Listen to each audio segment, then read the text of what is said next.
Welcome to ஜிஜிஸ் kitchen. இன்றைக்கி நம்ம கிச்சனில் வெந்தய தோசை எப்படி செய்யுதுன்னு பார்க்கலாங்களா? வாங்க இன்க்ரீடியன்ஸ்குள்ளே போகலாம். 1 கப் அளவுக்கு பச்சரிசி, 1 கப் புழுங்கரிசி, அரை கப் அளவுக்கு உளுந்து, 1/4 கப் அளவுக்கு வெந்தயம். இதை நல்லா கழுவிட்டு நல்லா ஒரு 3 மணி நேரம் ஊற வச்சுட்டு அப்புறம் பார்க்கலாம்.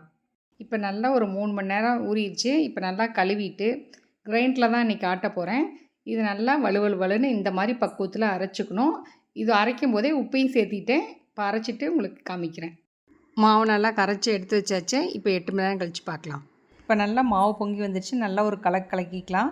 நான் அடுப்பு ஆன் பண்ணி தோசைக்கல் வச்சுருக்கேன். தோசைக்கெல்லாம் நல்லா காஞ்சிருச்சு. இப்போ ஒரு கரண்டி எடுத்து அப்படி ஊற்றிக்கலாம். கொஞ்சம் மொத்தமாக தான் ஊற்றணும் இந்த தோசையை பொறுத்த வரைக்கும். இப்போ தோசைக்கு சுற்றிலும் எண்ணெய் விட்டுட்டு நம்ம பார்த்தோம்னா ஆப்பம் மாதிரி அங்கங்கே ஓட்டையாக இருக்கும். இப்போ இந்த ஸ்டேஜில் நம்ம திருப்பி போட்டுக்கலாம். திருப்பி போட்டு அது ஒரு நிமிஷம் வேகட்டும்.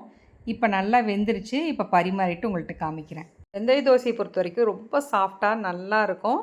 நீங்களும் வீட்டில் செஞ்சு பாருங்கள். நான் இன்றைக்கி ரோஜாப்பூ சட்னியோட பரிமாறியிருக்கேன். நீங்களும் செஞ்சு பார்த்துட்டு எப்படி இருக்குன்னு கமெண்ட் பண்ணுங்கள், லைக் பண்ணுங்கள், ஷேர் பண்ணுங்கள். மறக்காமல் சப்ஸ்கிரைப் பண்ணுங்கள். அடுத்த வீடியோவில் சந்திப்போம். பாய்.